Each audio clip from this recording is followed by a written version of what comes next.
আল্লাহ পাক নিজের উপর অবধারিত করে নিয়েছেন যে ব্যক্তি আল্লাহর সন্তুষ্টির জন্য গরমের সময় সওম রাখবে, গ্রীষ্মকালে সওম রাখবে, পিপাসার্ত থাকবে, আল্লাহ রাব্বুল আলামিন কিয়ামতের দিন, তৃষ্ণার দিন তাকে পানি পান করাবেন ইনশাআল্লাহ। এরপর একটা হাদিস আছে যেটা হচ্ছে জান্নাতের দরজার ওয়াদা। রাসূলুল্লাহ সাল্লাল্লাহু আলাইহি ওয়াসাল্লাম ইরশাদ করেছেন, জান্নাতে একটা স্পেশাল দরজা আছে যার নাম রাইয়ান। কিয়ামতের দিন শুধুমাত্র এই দরজা দিয়ে রোজাদারদেরকেই প্রবেশ করানো হবে।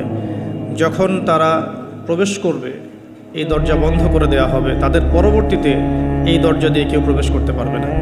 হাদিসটা সহিহ বুখারীর মধ্যে এসেছে, মুসলিমে এসেছে 1152 নম্বর হাদিস।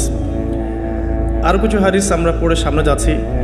নবী করিম সাল্লাল্লাহু আলাইহি ওয়াসাল্লাম ইরশাদ করেছেন যে সওম এবং কোরআন, আমি আবারও বলছি, রমাদান মাসে কোরআন নাজিল হয়েছে। আর এই হাদিসেও এসেছে সওম এবং কোরআন কিয়ামতের দিন বান্দার পক্ষে সুপারিশ করবে। সওম বলবে, ইয়া রব, হে আমার রব, আমি তাকে খাবার এবং যৌন প্রবৃত্তি থেকে বিরত রেখেছিলাম, অতএব তার ব্যাপারে আমার সুপারিশ কবুল করুন। কোরআন বলবে, হে আল্লাহ, আমি তাকে রাতের বেলা ঘুম থেকে বিরত রেখেছি, সে রাত জেগে আমাকে তেলাওয়াত করেছে, মানে কিয়ামুল লাইল এবং তাহাজ্জুদ এবং তারাবির সালাতে তেলাওয়াত করেছে। হে আল্লাহ, আপনি তার পক্ষে আমার সুপারিশ কবুল করুন। রাসূলুল্লাহ সাল্লাল্লাহু আলাইহি ওয়াসাল্লাম বলছেন, তাদের উভয়ের সুপারিশই কবুল করা হবে ইনশাআল্লাহ তাআলা। হাদিসটা মুস্তাদরাক হাকিমে এসেছে 2080 নম্বর হাদিস। আরেকটা বিখ্যাত হাদিস যেটা আপনারা সবাই জানেন, যে মান সামা রমাদান ঈমানান ওয়া ইহতিসাবান গুফিরা লাহু মা তাকাদ্দামা মিন যামবিহি, যে ব্যক্তি ঈমানের সাথে সওয়াবের আশায় রমাদান মাসের সবগুলো সওম রাখবে, ঈমানের সাথে সওয়াবের আশায় রমাদান মাসের সবগুলো সওম রাখবে, রাসূল সাল্লাল্লাহু আলাইহি ওয়াসাল্লাম বলেছেন, গুফিরা লাহু মা তাকাদ্দামা মিন যামবিহি, তার পূর্বের জীবনের সমস্ত গুনাহ আল্লাহ পাক মাফ করে দেবেন ইনশাআল্লাহ। অন্য হাদিসে এসেছে, যে ব্যক্তি রমাদান মাসের সওম রাখবে দিনের বেলা এবং রাতের বেলা কিয়ামুল লাইল পড়বে বা তারাবির নামাজ পড়বে বা তাহাজ্জুদ আদায় করবে, গফির লাহু মা তাকাদ্দামা মিন যামবিহি, তার পূর্বের সমস্ত গুনাহ আল্লাহ পাক মাফ করে দেবেন। রোজাদারের আনন্দের মুহূর্ত সম্পর্কে হাদিসে এসেছে যে আবু হুরায়রা রাদিয়াল্লাহু আনহু থেকে বর্ণিত আছে, নবী করিম সাল্লাল্লাহু আলাইহি ওয়াসাল্লাম বলেছেন যে রোজাদারের জন্য দুটা আনন্দের মুহূর্ত আছে যখন সে আনন্দিত হবে। তার প্রথমটা হচ্ছে যখন সে ইফতার করে, এবং দ্বিতীয়টা হচ্ছে যখন সে তার রবের সাথে সাক্ষাৎ করবে, মিলিত হবে। এই দুটো সময়ে আল্লাহ রাব্বুল আলামিন তাকে আনন্দিত করে দিবেন ইনশাআল্লাহ তাআলা। অন্য বর্ণনা এসেছে যে যখন সে আল্লাহর সাথে মিলিত হবে বা আল্লাহর সাথে সাক্ষাৎ করবে কিয়ামতের দিন, আল্লাহ পাক তাকে এত পুরস্কার দিবেন যাতে সে আনন্দিত হয়ে যাবে ইনশাআল্লাহ। হাদিসটা বুখারীতে এসেছে 1904 নম্বর হাদিসে। আরেকটা হাদিস কোট করেছি আমি, সেটা হচ্ছে হযরত আব্দুল্লাহ বিন আমর রাদিয়াল্লাহু আনহু থেকে বর্ণিত আছে, রাসূলুল্লাহ সাল্লাল্লাহু আলাইহি ওয়াসাল্লাম ইরশাদ করেছেন যে ইফতার করার সময় যখন সায়েম ব্যক্তি ইফতার করবে, ইফতার করার সময় সে যেন দোয়া করে, ইফতার করার সময় সে যেন দোয়া করে, কারণ তখনকার দোয়া ফেরত দেয়া হয় না, অর্থাৎ দোয়া কবুল হবে রোজাদারের ইনশাআল্লাহ আযজা ওয়া জাল। আর এই হাদিসটা আমি এবারই প্রথম পেয়েছি, আগে আমি এই টপিক নিয়ে কথা বলার সময় হাদিসটা কোট করিনি কখনো। আমার কাছে মনে হলো যে হাদিসটা শেয়ার করা দরকার। হাদিসটা এসেছে মুসনাদ আহমদের মধ্যে 23070 নম্বর হাদিস, যে হযরত আব্দুল্লাহ ইবনে আব্বাস রাদিয়াল্লাহু আনহু থেকে বর্ণিত আছে, রাসূলুল্লাহ সাল্লাল্লাহু আলাইহি ওয়াসাল্লাম ইরশাদ করেছেন যে মাসের 3টা সওম, এক মাসের 3টা সওম আমরা যেটা রাখি, মাসিক 3টা সওম আইয়ামে বীজের, এবং বছরের এক মাসের সওম অর্থাৎ রমাদান মাসের সওম, এই দুটো কাজ মানুষের অন্তরের রোগ, মনের যে রোগগুলো আছে, স্পেশালি এখানে লেখা আছে মনের রোগের মধ্যে স্পেশালি হিংসা বিদ্বেষ দূর করে দেয়, যেটা এখনকার জেনারেশনের জন্য খুব বেশি ইম্পর্টেন্ট। কারণ আমরা এই বিষয়টাই দেখি, শয়তান যেন হিংসা বিদ্বেষ মুসলিমদের কাছেই বিক্রি করেছে, ব্যাপারটা এখন এমনটাই দেখা যাচ্ছে। আল্লাহ পাক আমাদেরকে বোঝার তৌফিক দান করুন, আমিন। এবং সবশেষে আবু উমামা রাদিয়াল্লাহু আনহু থেকে বর্ণিত আছে যে তিনি বলছেন যে আমি রাসূল সাল্লাল্লাহু আলাইহি ওয়াসাল্লামকে গিয়ে বললাম যে ইয়া রাসূলুল্লাহ সাল্লাল্লাহু আলাইহি ওয়াসাল্লাম, আমাকে এমন একটা কাজের কথা বলে দিন যেই কাজটা করলে আমি নাজাত পেয়ে যাব বা আমি জান্নাতে চলে যাব ইনশাআল্লাহ, আমি পুরস্কার পাবো ইনশাআল্লাহ, জাহান্নাম থেকে বাঁচব। নবী করিম সাল্লাল্লাহু আলাইহি ওয়াসাল্লাম বললেন, তুমি সওম রাখো, কেননা এর চেয়ে তুলনীয় কোনো আমল নেই। তিনি বলছেন, আমি আবারও জিজ্ঞাসা করলাম, আর কি করবো ইয়া রাসূলুল্লাহ? তিনি বললেন, তুমি সাওম রাখো, এর সমতুল্য কিছু নেই। তিনি বলছেন, আমি আবারও বললাম ইয়া রাসূলুল্লাহ, এরপর আমি কি করব? তিনি বলছেন, তুমি সাওম রাখো, এর সমতুল্য কোনো আমল নেই। আল্লাহ পাক আমাদেরকে হাদিসগুলো বোঝার তৌফিক দান করুন, আমিন। এই হাদিসগুলো আপনারা আগেও শুনেছেন, তবে আমি ফজিলত থেকে শুরু করলাম এই কারণে যে আমরা এগুলোর সামারি যদি মাথায় নেই, তাহলে বিষয়টা এমন দাঁড়াচ্ছে যে রমাদান মাস কোরআন নাজিলের মাস, যে মাসটা মুসলিমদেরকে তাকওয়া দিবে, শক্তি দিবে, ঈমানের শক্তি, যার ফলশ্রুতিতে মুসলিমরা ইনশাআল্লাহ আল্লাহ পাকের জমিনে আল্লাহ পাকের দিনটা প্রতিষ্ঠা করতে পারবে। নিজের ব্যক্তি জীবনে পারবে, পরিবারে পারবে, আস্তে আস্তে সমাজে আল্লাহ পাক সামর্থ্য দিলে আরও বড় পরিসরে। এর জন্য যে তাকওয়ার দরকার, যে শক্তির দরকার এবং যে কিতাবের দরকার, তিনটা বিষয় রমাদান মাসের সাথে সম্পৃক্ত। এর ফজিলত সম্পর্কে আমরা জানলাম যে আমরা যদি আল্লাহর সন্তুষ্টির জন্য এই পুরো মাস সাওম রাখি, ঈমানের সাথে আল্লাহ পাক পূর্বের সমস্ত গুনাহ মাফ করে দিবেন। আমরা জানলাম রোজাদারের মুখের গন্ধ আল্লাহর কাছে মিশক আম্বরের চেয়ে বেশি প্রিয়। আমরা জেনেছি এই মাসে কোরআন নাজিল হয়েছে। আমরা জেনেছি রোজাদারদেরকে রাইয়ান নামক দরজায় প্রবেশ করানো হবে। নবী করিম সাল্লাল্লাহু আলাইহি ওয়াসাল্লাম স্পেশালি নসিহত করছেন, তুমি সাওম রাখো, এর চেয়ে সমতুল্য কোনো আমল নেই। এটা আমাদের হিংসা বিদ্বেষও দূর করবে।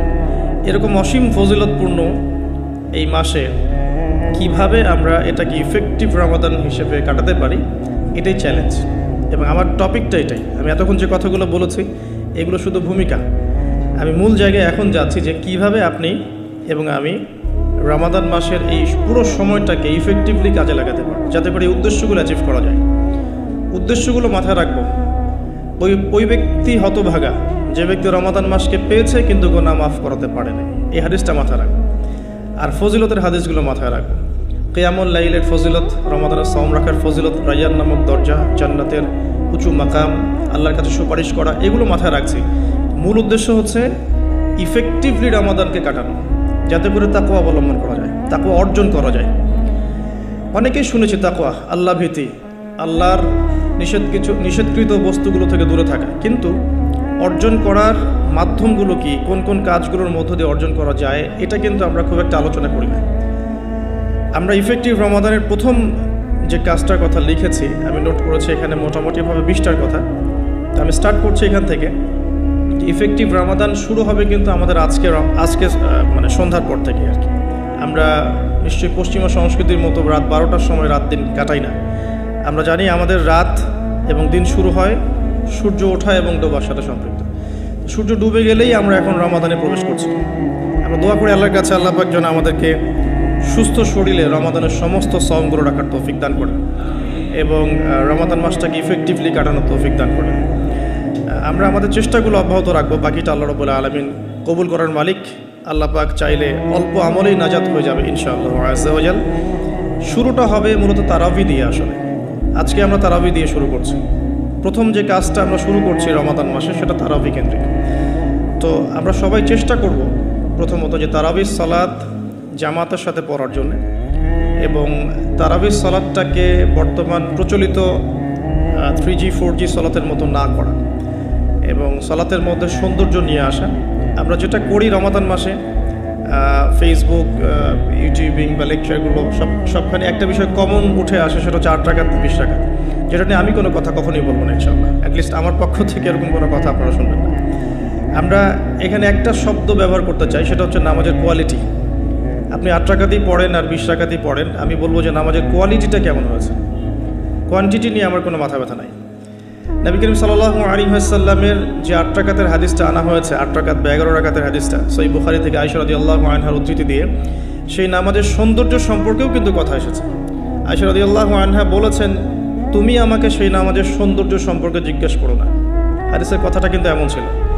তুমি আমাকে, রাবিকে আয়েশা রাদিয়াল্লাহু আনহা বলছেন, তুমি আমাকে এই নামাজের সৌন্দর্য সম্পর্কে জিজ্ঞেস করো না। তিনি কিয়াম করলেন, প্রথম রাকাতেই 1 পারা 2 পারা 2.5 পারা কোরআন পড়ে ফেললেন এবং রুকু করলেন। রুকুতে ততক্ষণ থাকলেন যতক্ষণ তিনি কিয়ামে ছিলেন। রুকু থেকে উঠে ততক্ষণ দাঁড়িয়ে থাকলেন যতক্ষণ রুকুতে ছিলেন। সিজদায় গিয়ে ততক্ষণ থাকলেন যতক্ষণ তিনি দাঁড়িয়েছিলেন। তার পা ফুলে যেত। আমরা রাকাত সংখ্যা নিয়ে ঝগড়া করি, কিন্তু তিনি অল্প রাকাত নামাজের যে দলিল, সেখান থেকে আমরা কোয়ালিটি নিয়ে কথা বলি না। আদৌ কি আমরা এভাবে 8 রাকাত নামাজ পড়ছি যেভাবে রাসূলুল্লাহ সাল্লাল্লাহু আলাইহি ওয়াসাল্লাম পড়েছেন? তো রাকাত সংখ্যাটা বড় কথা নয়, বড় কথাটা হচ্ছে যে আমাদের নামাজের কোয়ালিটিটা কতটুকু হচ্ছে, নামাজের ধীর স্থিরতা কতটুকু হচ্ছে, কতটুকু কোরআন তেলাওয়াত করছে, রুকু সিজদা কত লম্বা করছে। আমি জানি এখানে আমরা তার মতো করে করতে পারবো না, এটা আমি জানি, কিন্তু কিছু পরিবর্তন আমরা আনতে পারি। আমি প্র্যাকটিক্যাল সে কথাগুলো বলবো ইনশাআল্লাহ। যেমন নর্মালি আমরা নামাজ দাঁড়িয়ে হয়তো সূরা ফাতিহা পড়ি, সূরা ফাতিহা পড়ার পরে আমরা একটা সূরা মিলিয়ে পড়ি।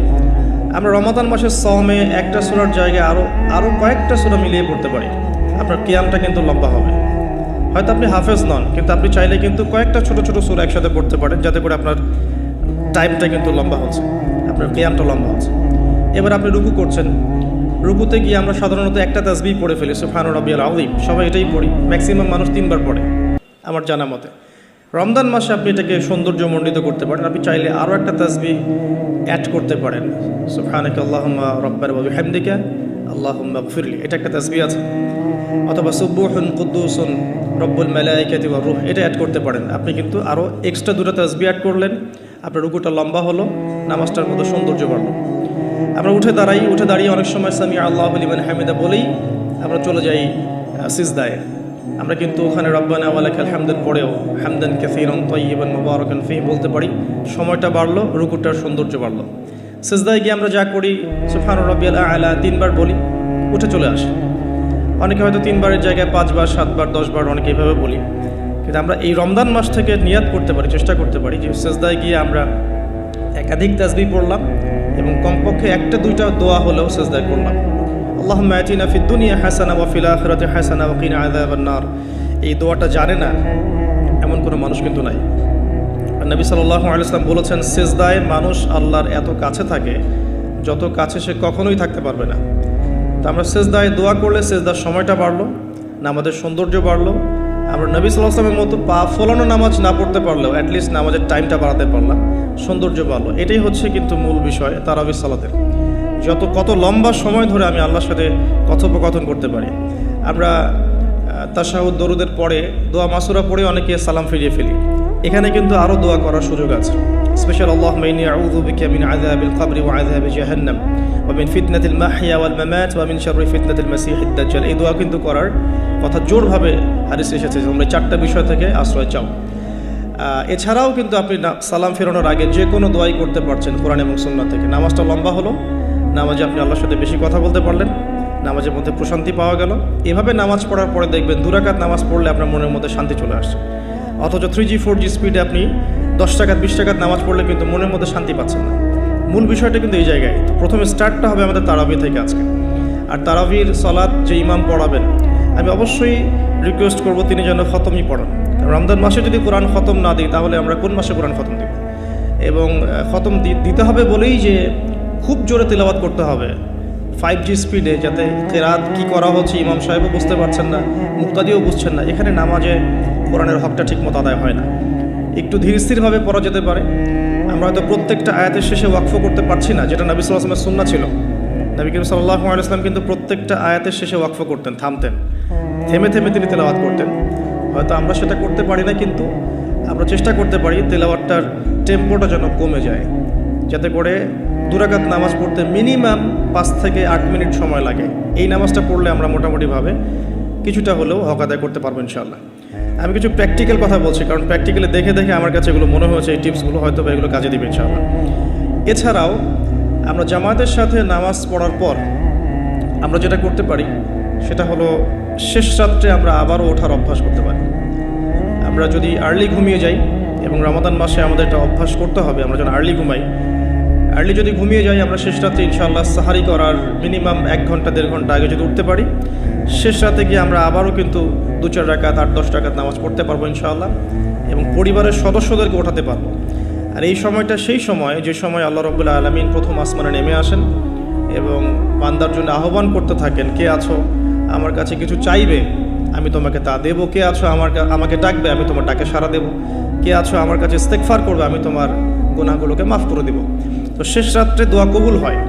দোয়া কবুলের এই সময়টাতে আমরা যেন ঘুমিয়ে না কাটাই, মিনিমাম 1 ঘন্টা আগে আমরা ওঠার চেষ্টা করব শেষ রাত্রে। তাহলে ওই সময়টা আমরা ইনশাআল্লাহ তাআলা ইবাদতে কাটাতে পারবো। আল্লাহ পাক তৌফিক দান করুন, আমিন। তো আমরা রমাদানের স্টার্টটা করব আজকের তারাবি থেকে, এবং আজকের রাতের আপনার লাস্ট শেষ রাত্রে কিছু নামাজের মধ্য দিয়ে, যেটাকে অনেকে তাহাজ্জুদ বলে থাকেন। আর এরপরে আমরা যে বিষয়গুলো দিকে ফোকাস করব সেটা হচ্ছে সাহরি এবং ইফতার। যেহেতু আমরা শুরু করছি তারাবি দিয়ে, তারপর ঘুমাচ্ছি, ঘুম থেকে উঠে আবার তাহাজ্জুদে উঠছি, তাহাজ্জুদের নামাজ পড়ার পর আমরা কিন্তু সাহরি করব। সাহরি আর ইফতার দুটাকে আমি একসাথে লিখেছি এই কারণে, এই দুটার মূল মেসেজ একটাই, রমজান মাসে আমাদেরকে নিয়াত করতে হবে এবং চেষ্টা করতে হবে সাহরি এবং ইফতারে যেন খুব বেশি না খাই। প্রথম কথা হচ্ছে এটা, সাহরি এবং ইফতারে এত বেশি খাওয়া যাবে না যেটা আপনার সওমের আধ্যাত্মিকত্ব নষ্ট করে ফেলবে। সওমের যে রুহানিয়াত বা আধ্যাত্মিকত্ব আছে এটা বেশি খেলে নষ্ট হয়ে যাবে, বেশি ঘুমালে নষ্ট হয়ে যাবে, বেশি কথা বললে নষ্ট হয়ে যাবে, আড্ডা পিটালে, গল্প করলে, অনলাইনের সময় অপচয় করলে, অন্যান্য মুভিজগুলো দেখলে আপনার রমাদানের নূর কিন্তু নষ্ট হয়ে যাবে। বেশি খাওয়ার অভ্যাসটা ত্যাগ করতে হবে রমাদান মাস থেকেই। আমরা কিছু কিছু বিধান দেখেছি যেটা কোরআন এবং হাদিসে আছে, বাস্তবিক খুব একটা আমল আসলে নাই। তার মধ্যে অন্যতম একটা হচ্ছে খাওয়ার সুন্নত। খাওয়ার সুন্নত আমাদের সবার মধ্যে খুব একটা নাই, থাকলে আমাদের ফিটনেসগুলো এমন হতো না আসলে। খেয়াল করে দেখবেন এই 8 তলা উঠতে কিন্তু অনেকে হাঁপায় গেছে। তো এই ফিটনেসগুলো কিন্তু আমাদের ক্ষতি করছে, আমরা বুঝতে পারছি না। আমি রমাদান মাসে রিকোয়েস্ট করবো বেশি খাবেন না, পেটের 3 ভাগের 1 ভাগ খাবেন এবং কোনোভাবেই কোনো ম্যানুফ্যাকচার্ড খাবার খাবেন না। কোনো ম্যানুফ্যাকচার্ড ফুড আপনার শরীরের ভিতরে ঢুকতে দিবেন না। ম্যানুফ্যাকচার্ড বলতে বোঝাচ্ছি মানুষ যেগুলোকে প্রডিউস করে মার্কেটিং করছে, যেগুলোর মধ্যে সাইড ইফেক্ট আছে এবং যেগুলোর মধ্যে পুষ্টি উপাদান কম। বাসায় হোমমেড ফুড খাবেন। অনেক সময় দেখা যায় সাহরি এবং ইফতারে আমরা এত বেশি ভোজন রসিক হয়ে পড়ি যে আমরা তারাবির নামাজ ঠিকমতো পড়তে পারি না, অসুস্থ হয়ে যাই, পেট খারাপ হয়ে যায়। এই জন্য বাসার নর্মাল কমন খাবারগুলো খাবেন এবং এই সিজনে বেশি বেশি জুসি জিনিসগুলো খাওয়ার চেষ্টা করতে হবে স্পেশালি, তাহলে আমরা ফিজিক্যালি ফিট থাকবো ইনশাআল্লাহ। আর শরীর সুস্থ রাখতে হবে এই কারণে যাতে করে আমরা আল্লাহর ইবাদত বেশি বেশি করতে পারি। তো আল্লাহ পাক আমাদের সবাইকে খাবার নিয়ন্ত্রণ করার তৌফিক দান করুন। আর যে ব্যক্তি খাবারকে নিয়ন্ত্রণ করতে পারে না সে কিন্তু প্রবৃত্তিকে নিয়ন্ত্রণ করতে পারবে না। একজনের সামনে অনেকগুলো খাবার এনে দেন, তার খাওয়ার স্টাইলটা দেখে আপনি গেস করতে পারবেন তার ভিতরে প্রবৃত্তি নিয়ন্ত্রণের ক্ষমতা কতটুকু। তার খাবারের স্টাইলটা দেখবেন কীভাবে সে খাচ্ছে, সে কি গোগ্রাসে খাচ্ছে নাকি রিল্যাক্সে খাচ্ছে, খাবার দেখে কি তার মধ্যে লোলুপতা প্রকাশ পাচ্ছে, তাহলে বুঝবেন সে ব্যক্তি প্রবৃত্তিকে নিয়ন্ত্রণ করতে পারবে না। এই বিষয়টা খেয়াল রাখবেন। আমরা খাবার যত বেশি প্রডিউস করব তত বেশি আমাদের মা বোনদেরকে রান্নাঘরে থাকতে হবে, এতে করে তাদেরও রোজার যে মাহাত্ম্য এবং রোজার যে রুহানিয়াত তারাও হারাবে, সময়ের অপচয় হবে, তাদের প্রতি এক কাইন্ড অফ জুলুম করা হবে। যদি 2-3টা আইটেমে আমার খাবার হয়ে যায়, 10টা আইটেম করার কোনো প্রয়োজন নাই। সো ম্যানুফ্যাকচার্ড খাবার আমরা বাদ দিব, ম্যানুফ্যাকচার্ড ড্রিঙ্কস বাদ দিব এবং হোমমেড খাবারগুলো থেকে অভ্যস্ত হবে ইনশাআল্লাহ। আল্লাহ পাক তৌফিক দান করুন, আমিন। এবং রমাদান মাসে আমরা যেগুলো করার নিয়াত করছি এগুলোকে সারা বছর কিন্তু ধরে রাখতে হবে আর কি। আল্লাহ রাব্বুল আলামিন আমাদেরকে তৌফিক এনায়েত করুন, আমিন। তো তারাবি, তাহাজ্জুদ এবং খাবারের পরে ইফতারের কথাটা একটু অ্যাড করে দিই। ইফতারে এত বেশি খাবেন না যাতে করে তারাবির নামাজটা আপনি পড়তে না পারেন। ইফতারে নবী সাল্লাল্লাহু আলাইহি ওয়াসাল্লাম যে খাবারগুলো খেতেন সেই সুন্নাহ সম্মত খাবারগুলো খাওয়ার চেষ্টা করবেন ইনশাআল্লাহ। আল্লাহ পাক তৌফিক দান করুন। এরপরে আমি যে কয়েকটা পয়েন্টস লিখেছি তার মধ্যে একটা হচ্ছে যে রমাদান মাসে সওম রাখা অবস্থায় প্রথম কাজ আমাদের 5 ওয়াক্ত সালাত জামাতে পড়া। সারা বছর কি করেছি তো এই রমাদান মাস থেকে নিয়াত করতে হবে যে 5 ওয়াক্ত সালাত যেন জামাত না ছুটে যায়। এটা যারা লোকাল তাদের জন্য খুব প্রযোজ্য, যারা মুসাফির তাদের হয়তো ছুটতে পারে।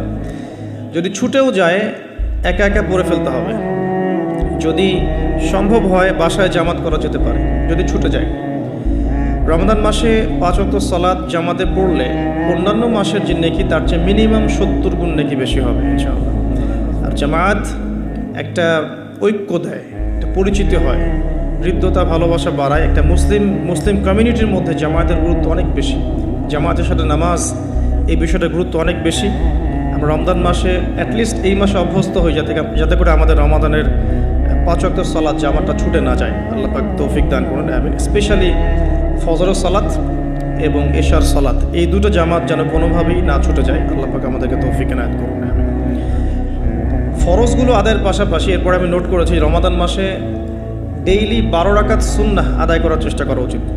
আমরা অনেক সময় দেখা যায় ফরজ নামাজগুলো পড়ি, সুন্নত নামাজগুলো তো অনেক সময় গাফিলতি হয়ে যায়। মিস হয়ে যায়। রমাদান মাসে ফরজকে যতটা গুরুত্ব দিচ্ছি, সুন্নাহকেও ততটা গুরুত্ব দেওয়া উচিত। কারণ এই মাসে একটা নফল আপনাকে সুন্নার নেকি দিয়ে দিবে, একটা সুন্নাহ আপনাকে ফরজের নেকি দিয়ে দিবে ইনশাআল্লাহ। তো 12 রাকাত সুন্নাহ এই কারণে বলেছি, কারণ এটা সহজ সাধ্য এবং সবাই করতে পারবে ইনশাআল্লাহ। ফজরের আগের 2 রাকাত সুন্নাহ, জোহরের পূর্বে 4, পরে 2, এশার পরে 2 আর মাগরিবের পরে 2, এই যে মোট 12 রাকাত সুন্নাহ। নবী সাল্লাল্লাহু আলাইহি ওয়াসাল্লাম বলেছেন, যে ব্যক্তি এই 12 রাকাত সুন্নাহ আদায় করবে প্রতিদিন, তার জন্য জান্নাতে একটা করে ঘর নির্মাণ করা হবে ইনশাআল্লাহ তাআলা। তো রমাদান মাসে আমরা এই সুযোগটা নষ্ট করব না। আল্লাহ পাক আমাদেরকে তৌফিক এনায়েত করুন, আমিন। তো 5 ওয়াক্ত সালাত জামাতের সাথে 12 রাকাত সুন্নাহ। আমরা কিন্তু প্রতিটা কাজ করছি কি উদ্দেশ্যে? ওই যে শেষের অংশটুকু, লাআল্লাকুম তাত্তাকুন। এই যে তারাবি, আমার এই তাহাজ্জুদ, আমার এই কম খাওয়া, আমার এই কম কথা বলা, কম মেলামেশা করা মানুষের সাথে, আমার হালাল স্ত্রীকে ছেড়ে দেয়া, খাবার পানি ছেড়ে দেয়া, 5 ওয়াক্ত নামাজ জামাতে পড়া, ডেইলি 12 রাকাত সুন্নাহ আদায় করা, এগুলোর উদ্দেশ্য কি? আমার উদ্দেশ্যটা কিন্তু ওইটা, লাআল্লাকুম তাত্তাকুন, যাতে করে আমি শক্তি অর্জন করতে পারি, যেই শক্তি দিয়ে আমি ইসলামের বিজয় অর্জন করতে পারবো। উদ্দেশ্য কিন্তু আমাদের এইটা। এগুলো জাস্ট কাজ এবং মাধ্যম। সামনে যাচ্ছি।